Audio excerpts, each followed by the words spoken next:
Alam ko po na agrikultura ang pagbababoy, yun ang isang kinakailangan sa ating bayan. Pinasok ko yung pag-fish pond kasi hindi lang sa ang ganda ng pakiramdam kasi nature na nature. At the same time, may income din. Proud ako na maging farmer, makabigay tayo ng mga pagkain at pangangailangan nila.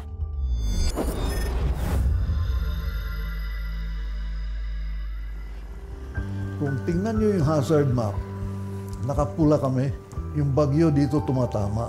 Kami ang pinaka-heaviest rainfall dito sa Pilipinas. Very challenging dito sa parte ng Mindanao, yung farming. Mabuti nandito yung ACPC, ang gobyerno, at kaya kailangan natin ng gobyerno at ACPC para matulungan yung farmers. Kami naman ay conduit lang at saka taga-singil, no?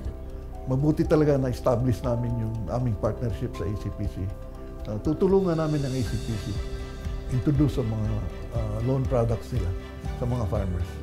Partnership ni ACPC sa Kantilan Bank, almost 260 million ang pondo na binigay sa amin. 10,000 borrowers ang naka-avail nun.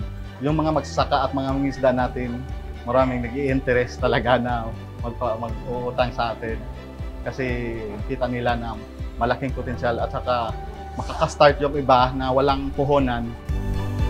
Ako po si Rubin Gayda, ang siyang nag-alaga ng mga baboy. Ang nahiram ko po ay 240,000. Ini-expand ko yung mga ulungan ko. At saka binili ng page sa Patining. Yung nahiram ko po sa Kantilan Bank ay nababayaran ko na 2 taon lang yun. Binayaran ko na agad full payment. Tapos gusto po namin makakarilo ng muli. Aking negosyo ay fish pond and fish cages. Ginamit ko yung loan na nahiram ko sa Kantilan Bank sa pag-fish pond talaga.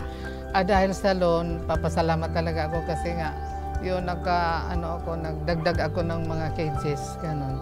Nagdagdag rin ako ng dagdag kita, dagdag production.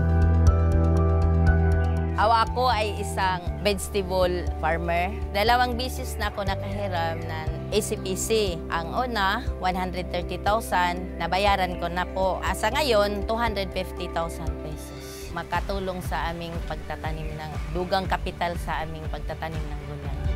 Dito kay borrower, ini-insist namin talaga na ito'y utang na dapat nating bayaran. No? Ito'y malaking tulong din sa inyo. No? Huwag nating sayangin. No?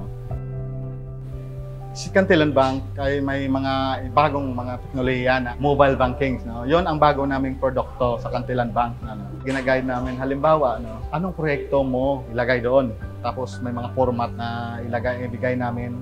Lalagyan lang nila ng amount kung magkano yung gastusin nila sa pagtatanim, pag-aabono, pag-guide lang sa kanila kung ano ang talagang gagawin. ACPC, pagpatuloy nyo yung programa ninyo. Talagang nagpapasalamat kami sa inyo. Nakipag-partner kayo sa amin at natutulungan nyo farmers natin at saka mga small fisher folk, mangingisda. No? Malaking bagay sa kanila yun. Malaking bagay sa lugar namin, maka-access ng pautang, contribute sa ekonomiya ng aming community rito sa Surigao del Sur. Kantilan Bank, thank you so much sa tulong ninyo. Yan, nagpag-start kami ng fish pond dahil sa loan namin sa ACPC. Thank you so much. Nagpasalamat ako sa ACPC kasi sila nakatabang gayud sa amo nga mga farmers, nga nakahatag sila namo og mga pinansyal, nakadugang gayud sa among kapital sa among pagpananom ng gulay. Ay sa ACPC po, sana marami pa kayong matulungan. Tulad sa aming mga maliliit. At saka programang ito sa gobyerno, sana tuunan ng pansin sa itaas natin na palaging bigyan ng pundo sana para makatulong sa mga magsasaka.